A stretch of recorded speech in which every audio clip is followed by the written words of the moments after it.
I am Charlie McGrath, your host. Eric Lovely is with me right now as our co-host for this Thursday night first hour.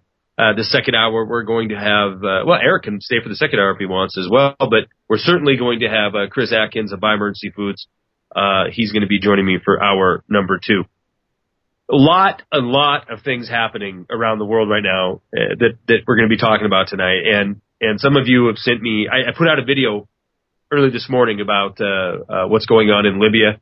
I don't know if you have had a chance to see it or not, but it was a short little video. And guys, if you're listening and you're wondering when the videos are coming out because of the new scheduling and stuff, getting a nice block of time set aside to do a long video, and by long I mean 7 minutes long, seems to be more difficult. But as the news items hit, I'm trying to do these shorter ones, a little more to the point, covering one topic and then getting it posted. And that's what today's was all about.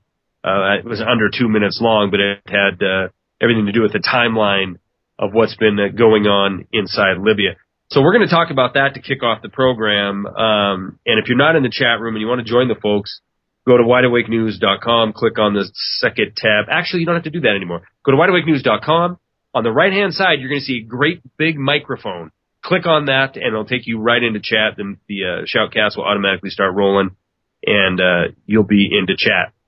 I posted this video basically talking about the timeline, and I want to get into this and then bring Eric into the combo. The situation that developed on 9/11, we had Chris Stevens, Ambassador Chris Stevens, and 4 others murdered inside of Libya. And I put a video out this morning that RT picked up and had me do an interview today on it. But I wanted to paint a real simple timeline so people could understand. Let me break down this timeline.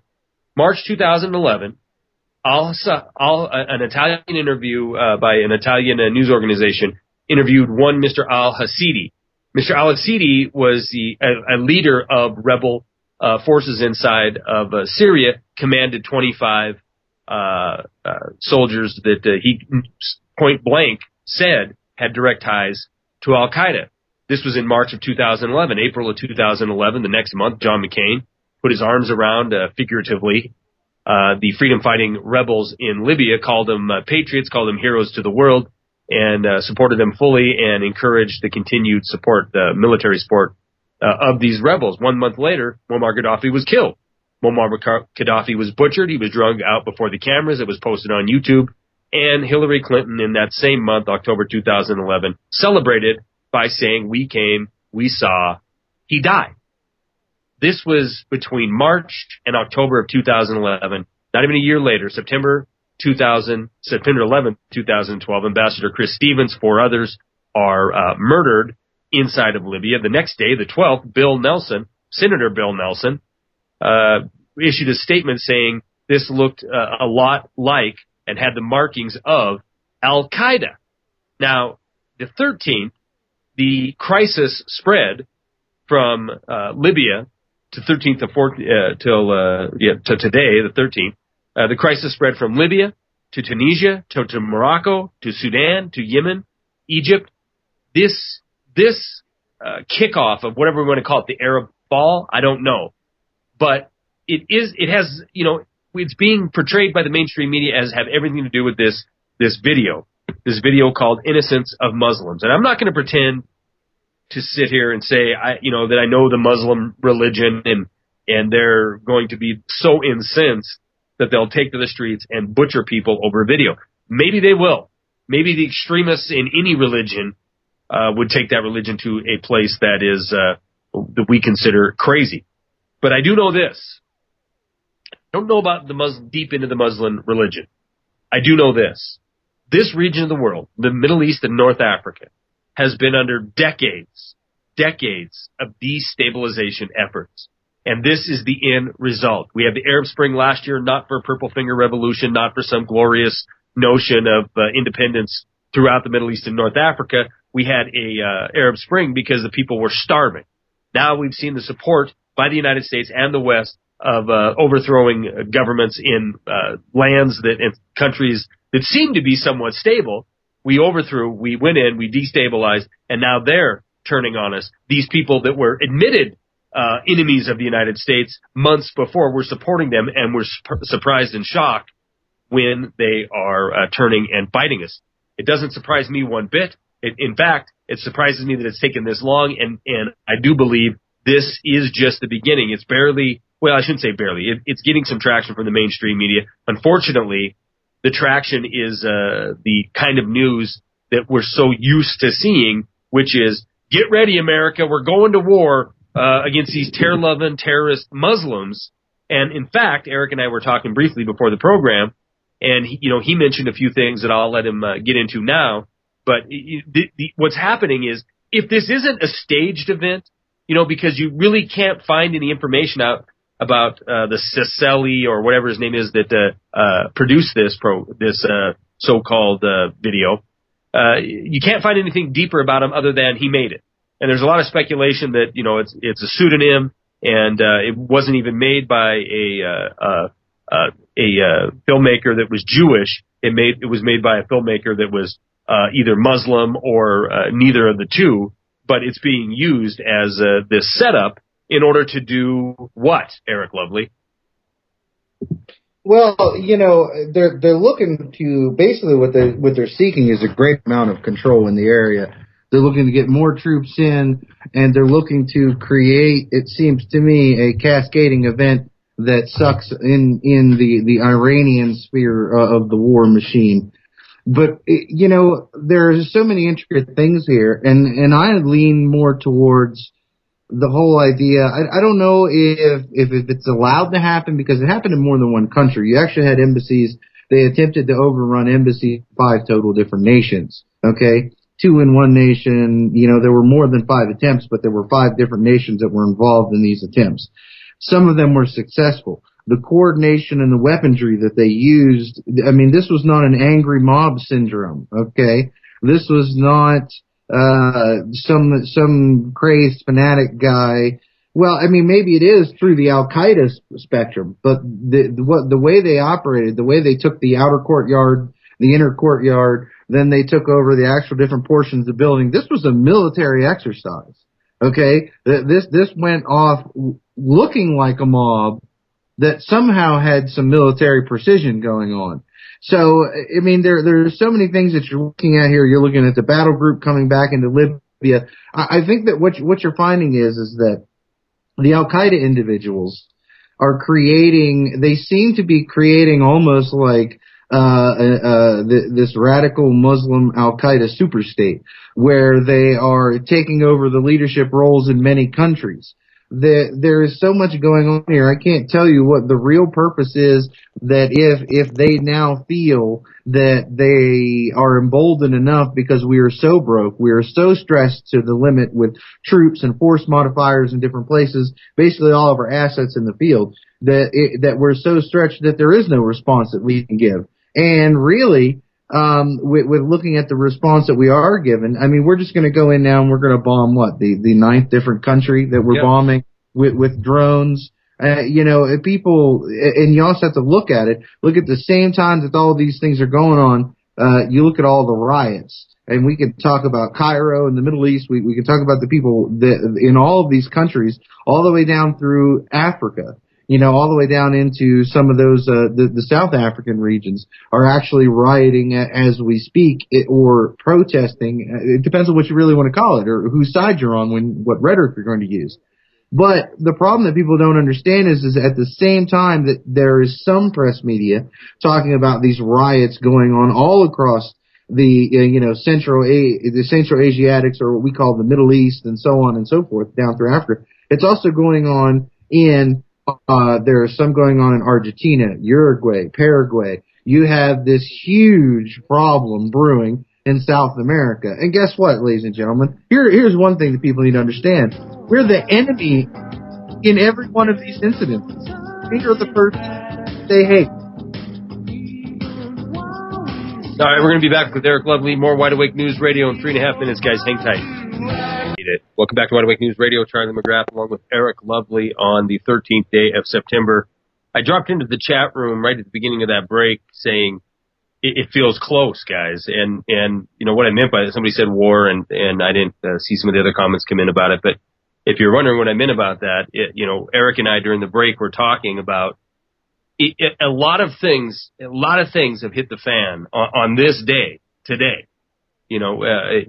This event on 9/11, I believe was just the spark of what's going to blow through the Middle East and in North Africa, and as Eric pointed out, different parts of the world.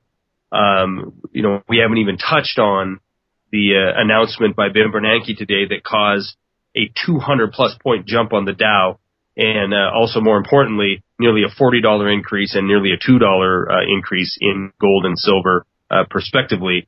And it's just a very surreal feeling to me right now, Eric.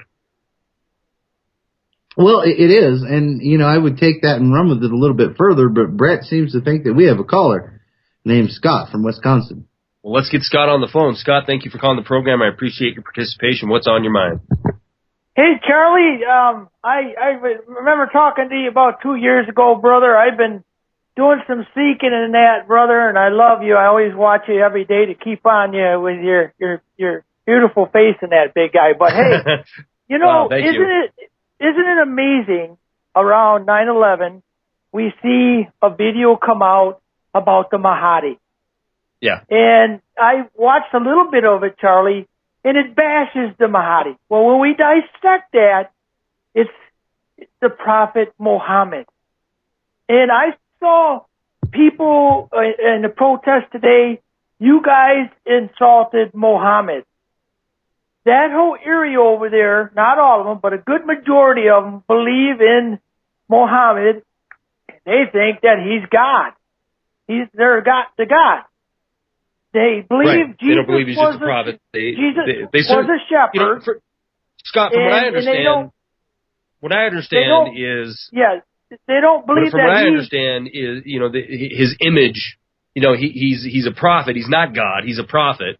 And his image is not supposed to even be replicated. So, apparently throughout history, when they've drawn images of Muhammad, they've literally veiled his face or blanked it out so it wouldn't violate one of the tenets of their religion. Now, this video comes out, and again, as I said at the top of the program, very, very suspicious, obviously very dubious timing.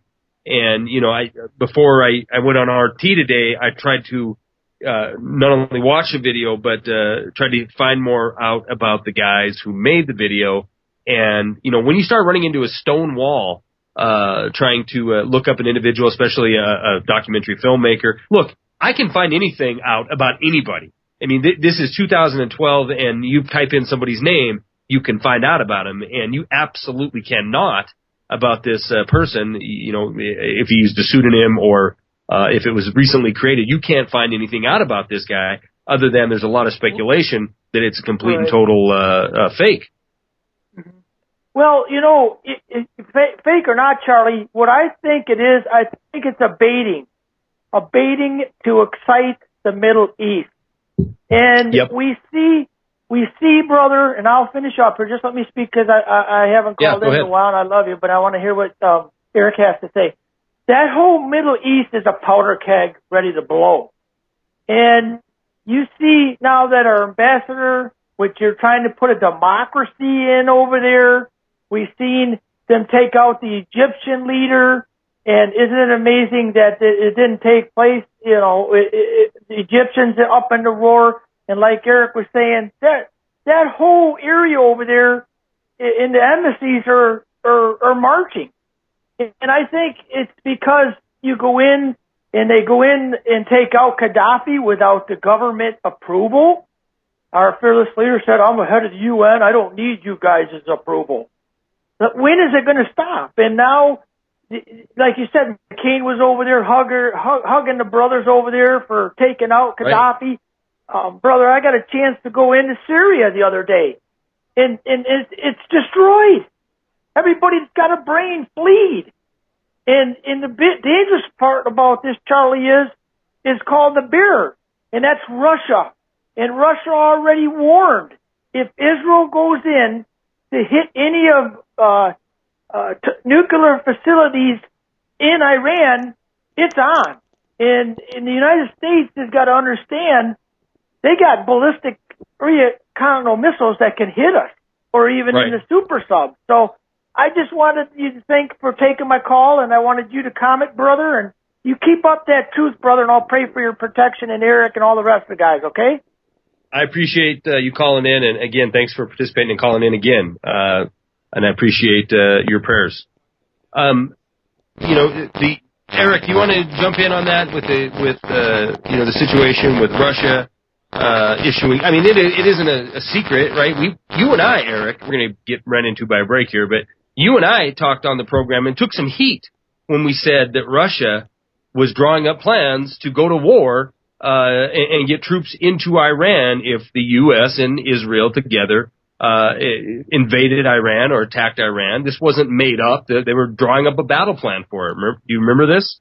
Yeah, we were talking about troop movements and things that were going on as they were preparing to create a deployment force and a battle plan to go into Iran and to fight in an alliance with Iran. You know, I remember that show quite clearly. We took a lot of heat for such things. Well, here we are today. Well, this is exactly, I think Scott's right. This is exactly what I believe we would see to a run-up to a major conflict. And unfortunately, not unfortunately, but a fact of reality is I think we could be shown as a paper tiger very, very soon. We're going to be back with Eric Lovely. More Wide Awake News Radio, 3 minutes, guys. Hang tight. Into this, what is this? This is the third quarter of the first hour. During the break, because I had him break down for me, and I know there's a lot of serious things to talk about, but this is kind of funny, so I wanted to share it. I'm misrepresenting the length of the breaks because Eric, being Eric, is on top of the numbers here, and he has shared with me that the shortest break is just shy of 4 minutes? Yeah, just under 4 minutes. And the one we do at the bottom of the hour is just long of 5 minutes? Yeah. So from now on, I'll just be saying we'll be right back, and he suggested I sing it, and I will not do that. I will spare you. And you know what? Just so people know, I didn't bring it up. He made me actually go dig my numbers out and tell it. Yeah, but okay. Whoa. Wait a minute. Back up the bus, Eric Lovely. The fact that you have it written down and could go look it up, justifies me asking you because I knew you would have it written down. I suppose it does, man. I suppose it does. Yeah. All right. Well, I was also telling them during the break that, I was talking about the surreal nature of this day, and the feeling I have right now is really, really just that, surreal. And Scott calling in, I think I could tell from his voice he felt the same way.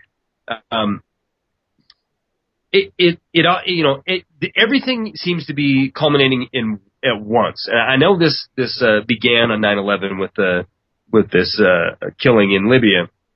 But it sure seems to me, and Eric's going to give his thought on this too, it sure seems to me that the events of this day are going to be, I think, looked back as pivotal because we had an expanding hostility in that region of the world, Middle East region of the world, and North Africa. You guys, when I say Middle East, I mean Middle East and North Africa. I don't like to keep saying Middle East and North Africa. That region of the world we're trying to influence and dominate. We've seen this expansion out of Libya to all these other countries, and it looks like it's going to continue just to build from here. I think Scott's exactly right. We could see the former Soviet Union, Russia, being their hand forced in this region. We have the U.S., one of their look out. In fact, I'm going to read this to you. I'm going to read this article I pulled today. It's Mitt Romney. Now, you see, when this all occurred, and I think I talked about this a little bit yesterday, when this all went down on September 11th, it was an immediate battle between the camps, the red camp and the blue camp, not over the events that occurred. I mean, everybody admitted it was a sad thing for Chris Stevens and for the people that were butchered, but the talk on the mainstream media, seriously, I remember telling this. I was on the treadmill looking for more in the story, and the story wasn't the killing. The story wasn't the uprising. The story wasn't people having enough and storming embassies. The story was How did Mitt Romney respond? How did Barack Obama respond? Oh boy, he responded too soon. He responded too late, and their comments were a little bit too harsh this way, a little bit too kind that way. You know, that was the story yesterday, and it certainly developed and expanded from that point because this situation isn't going away. But asked today, Mitt Romney exclaimed, "The world needs American leadership." And if that resonates with you, you're listening to the wrong program. If that notion resonates with you, that gives us the cover to launch more drone strikes inside of fill in the blank, Yemen, Syria, Libya, wherever, anywhere on this planet, then, you know, again, if these kind of statements fire up your faux patriotism, this isn't the program for you. But in being asked today, he said, "If I'm president of the United States, we will restore our military commitment and keep America the strongest military in the world." Debatable right now. The world needs American. He didn't say that. I added that in there. The world needs American leadership. This is the statement. The Middle East needs American leadership, and I intend to be the president that provides the leadership that America respects and keeps us admired throughout the world. Now, who in God's green earth wrote this for him? I want to know who admires the United States of America right now for its involvement in the Middle East. Who respects that expansion of empire? I want to meet this person. I want to meet this nation. I mean, even the European Western nations that, you know, these are our allies in NATO and whatnot. You know, there's a lot of folks over there that have absolute contempt for our continued progression of ever escalating sanctions against Iran and other regions and against Syria, the ever escalating ability of this country to install leadership in these countries and topple them through less than violent means until it leads to violent means. I know there's countries around the world that have to look at people like our Secretary of State with utter horror and say, "Oh my God, did the Secretary of the United States of America, arguably the most powerful military on the face of this earth, the most powerful military the planet's ever known, hundreds, thousands of nuclear missiles ready to go, the advanced high technology military that can go anywhere in the world in a moment's notice and deliver death, wield death at will," did that Secretary of State just say what I think she said? Did she just say to the whole world, "We came, we saw, he died"? I don't understand for 1 second my fellow American who could sit back and listen to this garbage from a would-be presidential candidate who will come out and say that we have the respect of the world, the admiration of the world because of our strong military presence. It terrifies me, Eric Lovely. Well, you know, you really don't have to go back that far. And, you know, people really just hate this about me. But I happen to be a historian, so I have to happen to use history to throw it in their face when, you know, we're talking about the realization of where we are and who we are as a people.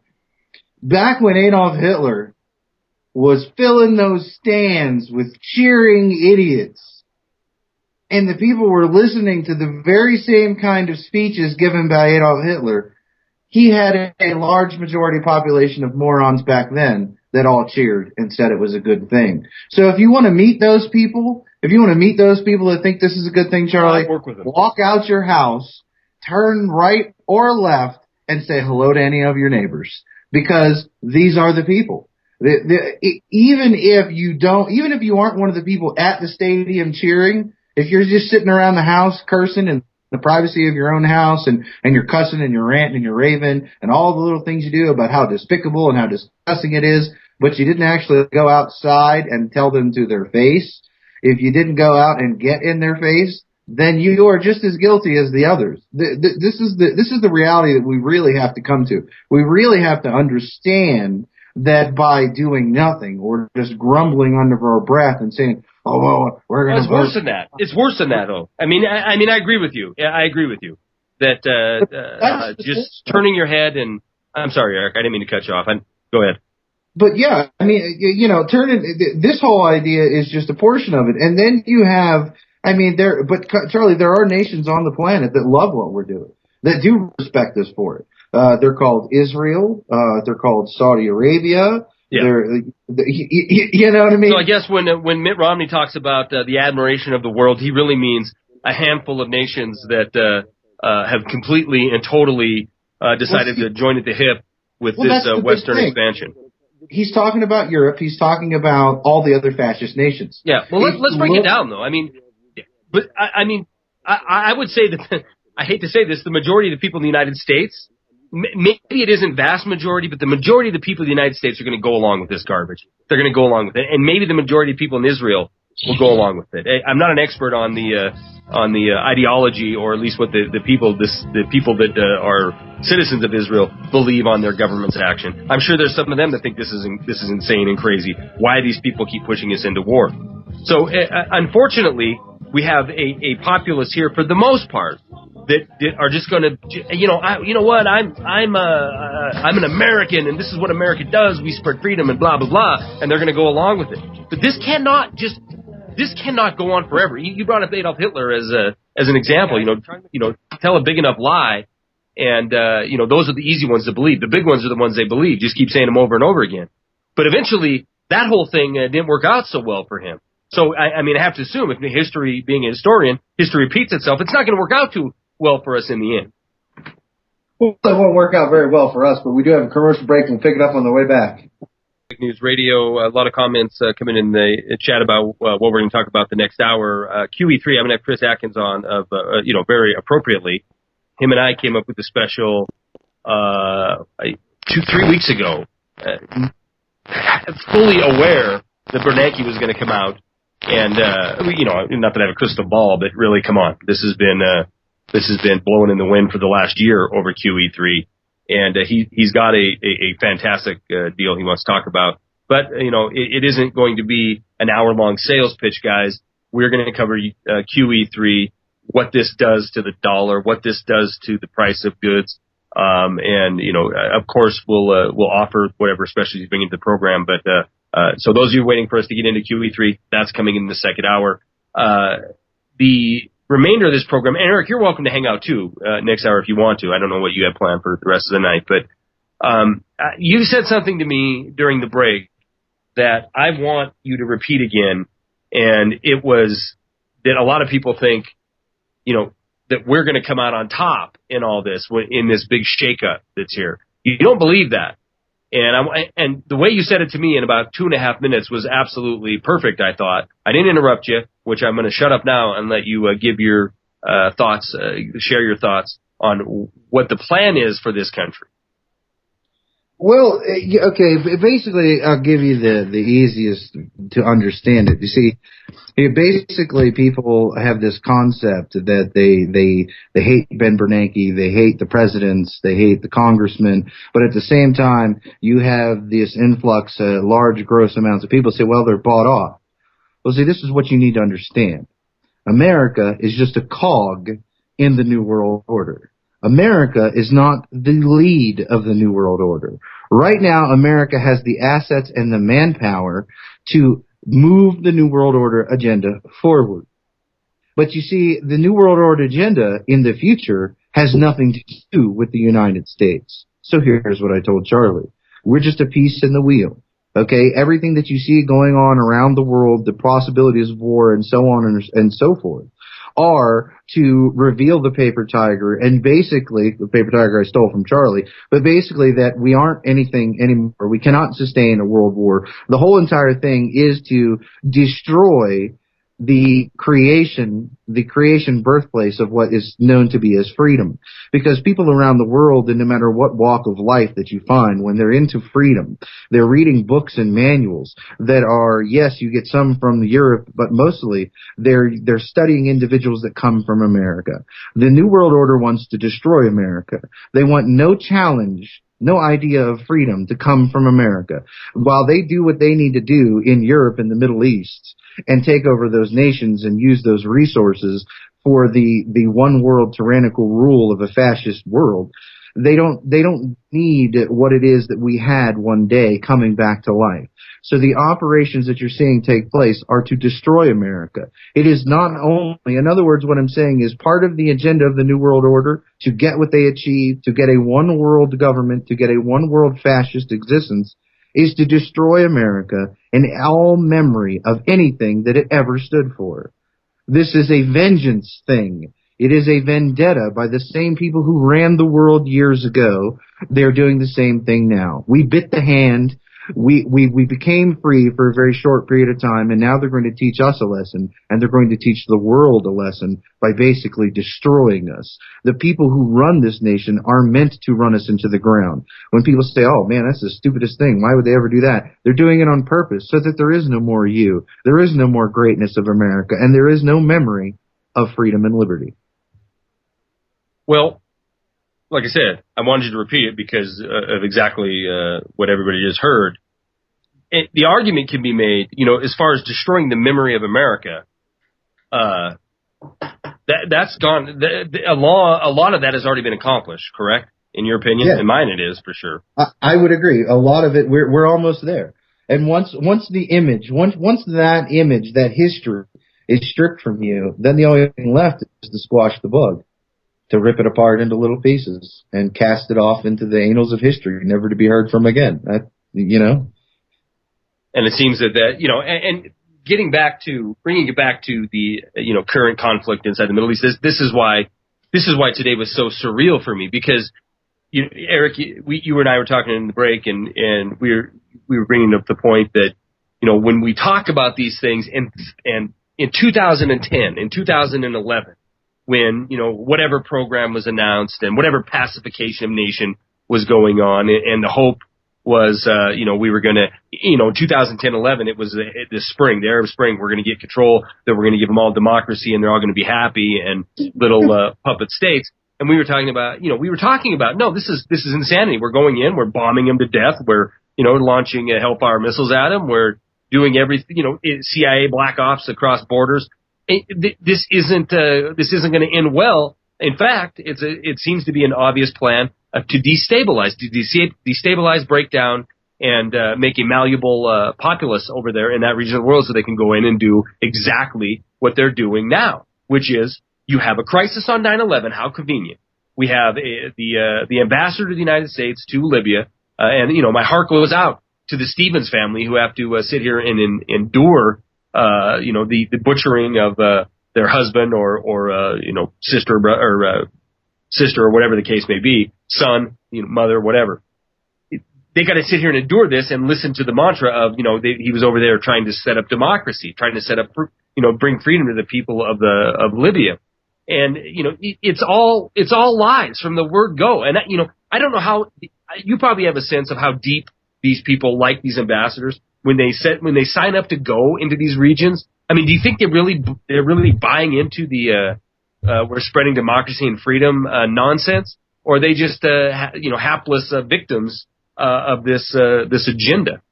Well, you'd have to be. I mean, to me, you'd have to be a moron, okay, to be one of these hapless idiots. I mean, you really would have to drag the bottom of the mental barrel to find an ambassador that's going to believe in the choo-rah-rah of America and freedom and democracy. If you listen to their spokespeople talk, if you listen to their think tanks, it's all about, we have to do this because it's about resource control. It's about management of the world's resources and so on and so forth. And America just can't give up on this because we're part of the cog of the wheel, and we have to make sure we have a place in that wheel, and blah, blah, blah. Again, with my little quips, but that's really what it is. I mean, there is no way you can tell me that if I come over to your house and I knock on the front door and I have a bazooka and a tank and a whole bunch of machine guns and bullets, and you open the door and I stick the barrel of my gun in your mouth and I said, I'm here to make your house a safer place. How can you believe that? I mean, really, exactly what idiot believes they're getting freedom and democracy? Ooh, that bomb that blew up my cousin yesterday, that means we're going to be free soon. Yeah, I mean, how would you believe that? So, I have no room for making any type of mental leaps to try and be nice about this. I mean, here's the bottom line. I believe that as an ambassador, he's fully aware of the directives and the goals and the objectives of the Pentagon and the federal government. That is his job to meet them. Therefore, he got what he deserved. Therefore, he was not a good man. I don't care how many pictures of his kids and his wife you want to show me. The man knew what he was doing. He was an ambassador for a fascist nation. He knew exactly, because his job is to be an ambassador, to basically work out deals with other people to further the interests of his bosses, which would be the Pentagon and the White House, not the American people. So I have no pity for them. I have no sorrow for them. What I have sorrow for is the hapless morons who were collecting a paycheck who had to die trying to defend such a worthless piece of trash. Well, and perhaps the scores, if not hundreds, if not thousands of folks, human beings in that region who are about to taste the wrath of predator drones and whatever else. I mean, immediately we're seeing ships, warships going to that region. Of course, it's being announced that these are going over there to help evacuate and to help with humanitarian efforts. And there was something else, Charlie, that happened on 9/11 that no one took any notice of, and it really, because it doesn't seem to be that big right now, that no one else paid attention to. But on 9/11 this year, the American State Department, through their committee, proposed a proponent leader of this new Burbakustan, or whatever it is, which is them severing Pakistan into two pieces. All of the 85% of the natural resources that Pakistan holds, it will be in the borders of this new nation. And guess what? This committee came together, and on 9/11, they forwarded the name of the opposition party to start talking about who's going to be the president of this new nation. And that gentleman is not only a released Al-Qaeda prisoner. In other words, we arrested him because he was an Al-Qaeda member. We held him for 2 years, and now we're presenting him to the world as the new leader of this new nation as we split Pakistan in half and give 85% of the Pakistani resources over to Al-Qaeda. I got a Reuters report sitting right here. Al-Qaeda leader Ayman al-Zawahiri has called on all Muslims to back the rebels in Syria, saying the overthrow of President Assad would bring them closer to the ultimate goal of defeating Israel. According to an audio recording posted on the internet on this day, Thursday, we have this boogeyman that we're all, look, try to go through the airport and realize that this con game is what brought you to stand in front of a TSA blue shirt. Go to the airport, stand in front of this TSA agent that's rapidly spreading around the country. Look at the destruction of freedom, and it's all because of this con game that we're buying into. Eric Lovely, you're more than welcome to hang out. We're going to be back in how long, Eric Lovely? Oh, wow, that's a big one. 9 minutes. You think? I think so. 9 minutes, we're going to be back. Maybe with Eric Lovely, definitely with Chris Atkins of BuyEmergencyFoods.com. Hang tight, guys. More to get into. We're going to cover QE3 in 9 short minutes. We'll be back. My dad, he's got a lot of fear, I know, but enough pride inside, nothing left.